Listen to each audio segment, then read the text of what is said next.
Mission, nuancer l'actualité pour vous offrir des perspectives. Pour savoir et comprendre, Karima Brick. À l'approche du 14 octobre prochain, il y a de nombreuses victimes d'actes criminels qui se retrouvent en détresse psychologique, littéralement, et financière aussi, alors que leurs prestations de remplacement de revenus prendront fin en raison de la réforme de la Coalition Avenir Québec de l'IVAQ. Ça, c'est cette loi qui permet aux victimes d'actes criminels de se faire indemniser. Donc, dimanche, ça se passait hier en conférence de presse, le sénateur à la retraite Pierre-Yves Boisvenu, les avocats Sophie Mongeon et Marc Bellemare, ainsi qu'Émilie Arsenault, dont les 2 enfants ont été assassinés il y a 4 ans, eh bien, ils ont dénoncé cette mesure-là. Ils la qualifient d'arbitraire et littéralement aussi de recul historique. Ils ont appelé le gouvernement caquiste à revoir vraiment la décision, disent qu'il faut que ça change. Donc, on va en parler tout de suite avec Pierre-Hugues Boisvenu, sénateur retraité tout récemment et défenseur, bien sûr, on le connaît au fil des années, qui est défenseur ardent de la cause des victimes d'actes criminels. Pierre-Hugues Boisvenu, bonjour. Bonjour et bonjour à tous les gens qui sont avec nous ce matin. Merci beaucoup d'être avec nous aujourd'hui. D'abord, j'ai envie de vous poser la question. Vous êtes en contact avec plusieurs familles, plusieurs personnes, justement plusieurs victimes là, qui sont dans l'attente. Quel est l'état d'esprit en ce moment? Découragés, très anxieuses. Les victimes voient le mois d'octobre arriver et surtout qu'elles voient leur vie condamnée à aller à l'aide sociale. Parce que c'est à peu près ce que la mesure de la loi 84 prévoit, de mettre fin aux prestations à long terme pour les victimes dont les séquelles sont à certains égards permanentes. Et ces gens-là devront se retourner vers des prestations aussi minimes que 700 ou 800 $ par mois, qui équivaut presque à l'aide sociale. Donc, c'est des femmes. 80% des gens visés sont des femmes qu'on va condamner à l'appauvrissement, qu'on va condamner à des situations des situations psychologiques très néfastes. Certaines veulent dire ça va être des dépressions en répétition. Même on peut s'attendre à des suicides parce que lorsque vous êtes déjà affecté par un crime qui a été commis sur vous, pensons à des agressions sexuelles violentes, pensons à Mme Arsenault qui est avec nous, dont les enfants ont été assassinés, et on a plusieurs cas au Québec, ben ces femmes-là vont se retrouver devant absolument rien. Alors qu'elles ont besoin de médicaments, qu'elles ont besoin de traitements psychologiques, qu'elles ont besoin d'être soutenues par l'État. Et en même temps, on a d'autres programmes qui sont les accidents de la route, ou même une personne qui serait en état d'ébriété tuerait quelqu'un. L'individu qui va être accusé au criminel pourra recevoir des prestations de la SAC. Donc, on le voit, la loi 84 rend encore plus discriminante l'aide aux victimes au Québec. Oui, c'est ça qui est particulier parce que initialement, quand il y a eu cette réforme de cette loi en 2021, l'idée c'était d'élargir en fait à plus de victimes. Le problème, c'est que on a fait un changement sur la question de la durée et peut-être nous expliquer justement qu'est-ce qui a changé particulièrement là, parce que on se disait il y a du bon dans la réforme puisqu'il y a plus de gens qui peuvent avoir accès. Donc justement, où le bas blesse maintenant là, sur ce changement-là? Vous savez, il y a 3 programmes qui soutiennent les victimes au Québec, les accidents de la route, les accidents de travail et les victimes d'actes criminels. Et historiquement, lorsque vous étiez handicapé à long terme, le gouvernement substituait votre salaire à l'équivalent d'à peu près le 2/3. C'est ça qui va tomber. Pour élargir le programme d'indemnisation à des victimes, je dirais mineures, je ne veux pas dire que le crime n'est pas grave, le gouvernement a fait un choix économique de laisser tomber les victimes indemnisées à long terme. Donc, pour élargir le programme, on a décidé qu'après 3 ans, si vous étiez, par exemple, une mère de famille dont les enfants étaient assassinés, vous devez retourner travailler. Alors que nous, on dit, cette décision-là ne peut pas être arbitraire, elle ne repose sur aucun élément scientifique ou médical. C'est au thérapeute qui suit la personne de décider quand il est temps pour elle de retourner dans son milieu de travail. Si je prends le cas de Mme Arsenault, elle travaillait dans une garderie avec des enfants à peu près de l'âge des siens, donc on va l'obliger à retourner travailler dans une garderie avec des enfants qui étaient proches des siens. Vous imaginez ce qu'il va y avoir comme problème. Il ne faut pas oublier aussi lorsque vous êtes une personne dont un proche a été assassiné, vous avez les procédures judiciaires qui durent des fois 7, 8, 9 ans. Et ces femmes-là, bien souvent, sont toujours dans le processus judiciaire et elles n'ont pas la capacité psychologique de retourner travailler. Elles ont besoin de ce soutien-là. Donc, c'est ça qu'on laisse tomber.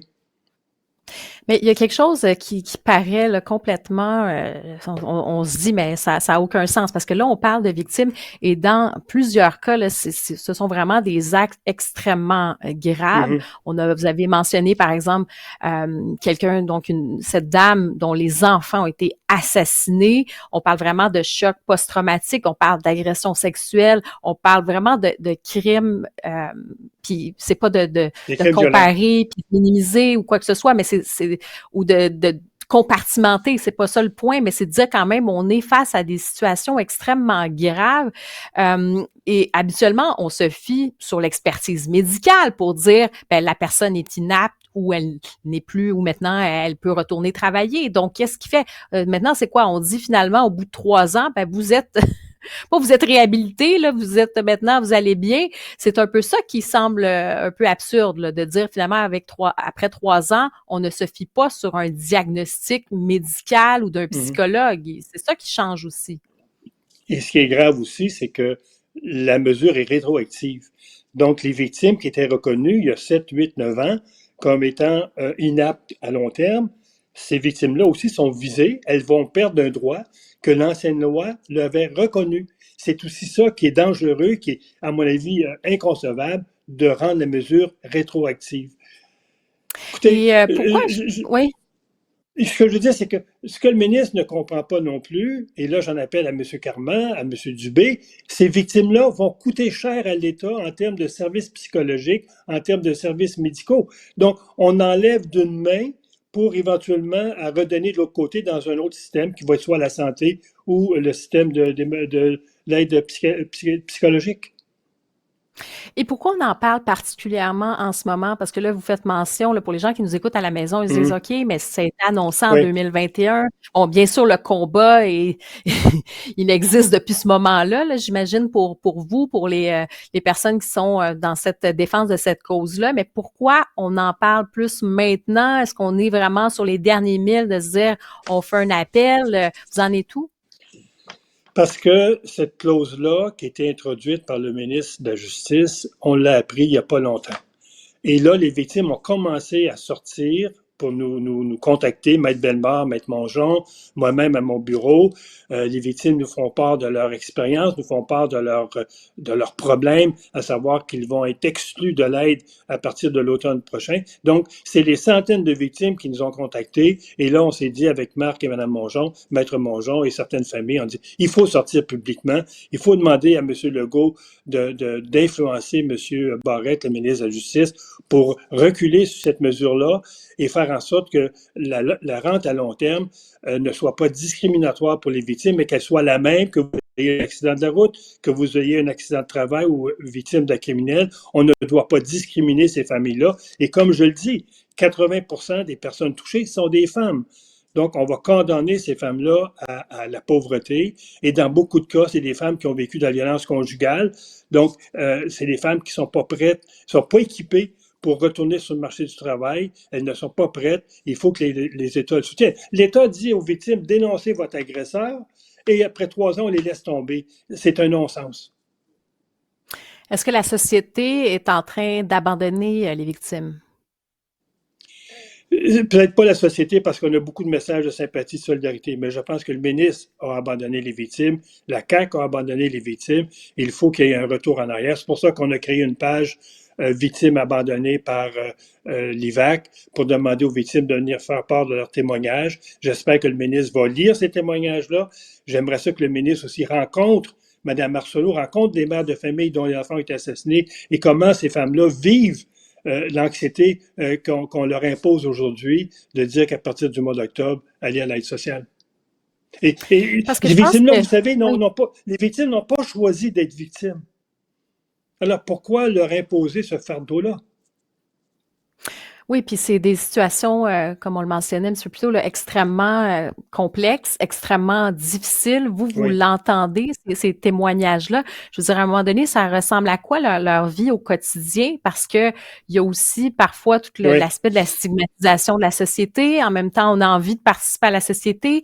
On combat, comme on dit, vraiment tous ces douleurs-là qu'on peut vivre, ces traumatismes. Donc, comment on fait justement les témoignages que vous avez là, sur le quotidien de ces personnes-là? Qu'est-ce qui vous a bouleversé dans votre cas?